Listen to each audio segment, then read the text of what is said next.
ஒரு பையன், ஒரு கிறிஸ்டியன் பையன் ஒரு பொண்ணை லவ் பண்ணிட்டு இருந்திருக்கான்.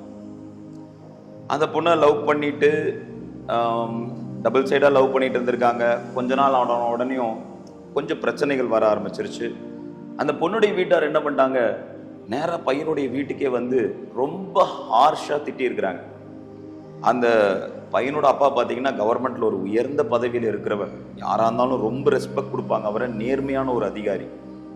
அவர்கிட்ட வந்து இந்த மாதிரி ரொம்ப ஹார்ஷாக ஒருத்தங்க பேசிட்டு போயிட்டாங்கன்னு உடனே அந்த பையனை அவர் எவ்வளோ செல்லமாக வளர்த்திருப்பார். அந்த பையனுடைய மனசு உடஞ்சிருச்சு.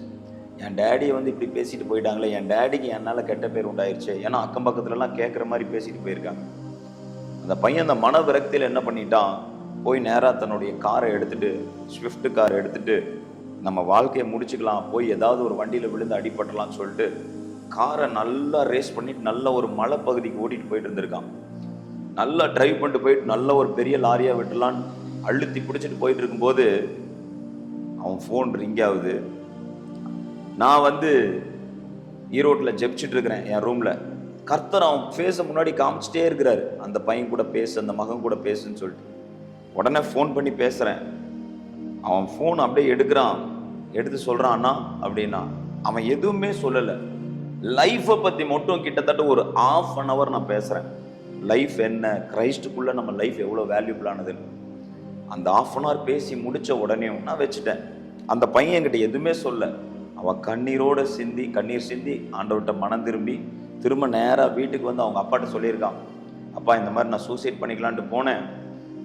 போகிற இடத்துல கரெக்டாக ஒரு ஆக்ரோஷமாக போகிறப்ப அண்ணாவோட ஃபோன் வந்துச்சு. உடனே என்னோட டெசிஷனை மாற்றிக்கிட்டேன்ப்பா அப்படின்னு சொல்லிட்டு அவங்க அப்பா அவனை கட்டி அணைச்சிட்டு, நீ தாண்டா எனக்கு முக்கியம், ஊர் உலகம் என்ன சொன்னா எனக்கு என்னடா, நீ எனக்கு வேணும்டா கண்ணு அப்படின்னு சொல்லிட்டு அவனை கட்டி அரவணைத்து கண்ணீரோட ஆண்டவர்கிட்ட ஜெபம் பண்ணாங்க. என்கிட்ட ஃபோன் பண்ணி சொன்னாங்க, பிரதர் இந்த மாதிரி கர்த்தர் என் பையனை காப்பாற்றி இருக்கிறாரு அப்படின்னு சொல்லிட்டு. ஹல்லேலூயா. இடைப்படுகிறவர் மனிதன் அல்ல, தேவன், பரிசுத்த ஆவியானவர், கடவுளுடைய ஆவி நமக்குள்ள இருக்கும் பொழுது என்ன செய்யணும், எப்படி செய்யணுங்கிறத நமக்கு போதித்து நடத்துகிற கர்த்தராய் இருக்கிறார். ஹல்லேலூயா. கர்த்தர் என் மேய்ப்பராய் இருக்கிறார், நான் தாழ்ச்சி அடையேன். God bless you. கர்த்தர் உங்களை ஆசீர்வதிப்பார்.